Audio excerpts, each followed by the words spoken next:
Hello, everybody. Thank you so much for joining me on Blue Monday Verse today. I am so excited to be sharing this message with you. I'm Masaha Tabeha, and I am reading from Ephesians 5, verse 25. Husbands, love your wives, just as Christ also loved the church and gave himself for her. So today we are talking about the interesting topic of love and marriage. And this text here teaches us that husbands are to love their wives as Christ loved the church. Now, first and foremost, you need to understand how Christ loved the church and gave himself to the church and honored the church and laid his life to the church. When you come into the deep understanding of that, then you will understand how you need to love your wife correctly. Even women, you need to understand that this is the standard that has been set by Christ that you need to be loved by. When you are a woman of God and you are asking to be loved as Christ loved the church, you are not asking for too much, you're not asking for the impossible, you're not setting your standards too high. This is the standard that has already been set for you to be loved by. You know, we live in a generation whereby relationships have become so chaotic. A lot of people are settling for hookups. A lot of people are settling for meaningless relationships. Most women these days are settling for abusive relationships. They are stuck in toxic relationships, dealing with messy people because they don't understand that they need to be loved as Christ loved the church. There are some people these days who believe that they can fix a man, change a man, build a man. No, you cannot do any of that. The only person who can fix anyone is God. The only person who has the powers to transform or change anybody is God. You don't have those kind of powers. And I feel like it is so unfair for people to come into marriage with a baggage, with childhood traumas, insecurities, trust issues. You bring all these issues into a marriage and you're expecting the next person to just love you as you are, to love you with your brokenness and your wounded life. You just expect people to just accept you and love you as you are. Whereas you could be taking all these issues to God, because he's the only person who can help you through all these issues. He's the only one who can help you work them out. It's so funny how a lot of people these days don't want to be single. People are scared of being alone.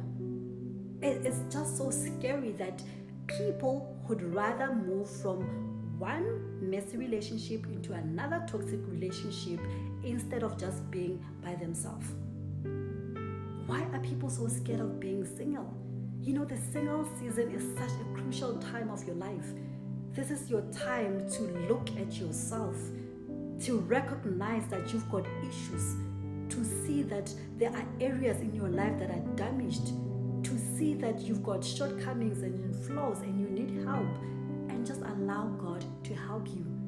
He is the only person who can help you through your issues. There is no marriage or relationship that can fix you, that can fix your issues, that can wipe away your childhood traumas. No relationship can do that for you.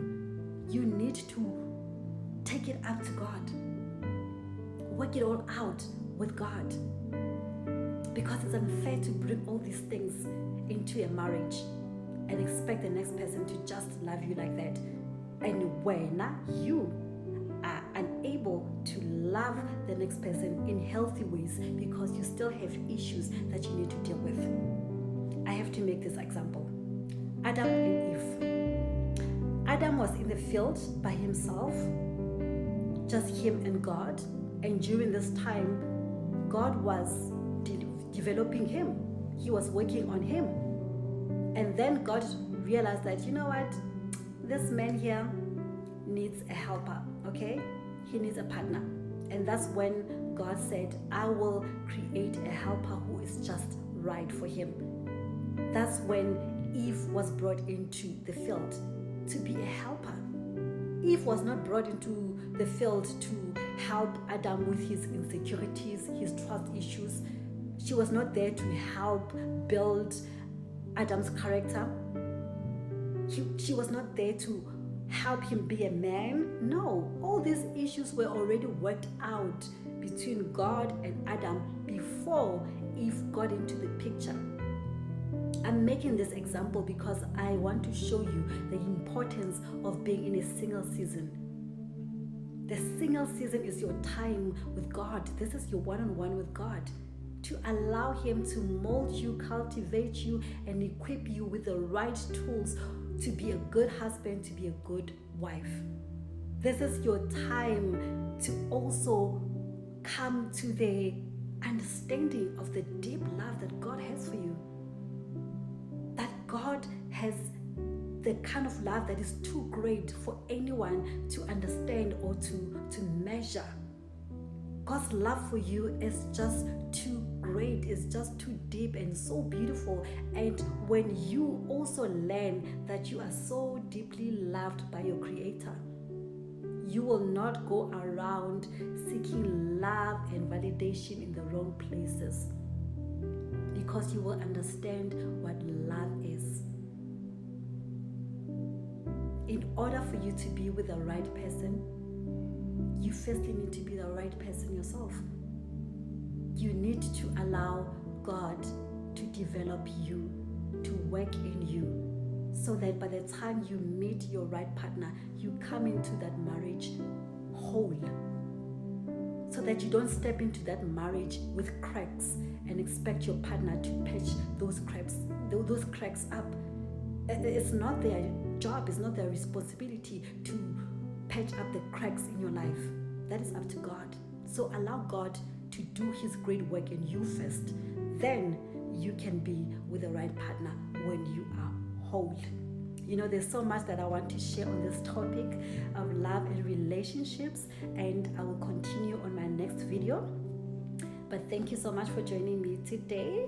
I hope that you learned something from this video. Please do like, comment, subscribe to the channel, share the video with anyone that you believe that this message will be able to transform their lives in a positive way.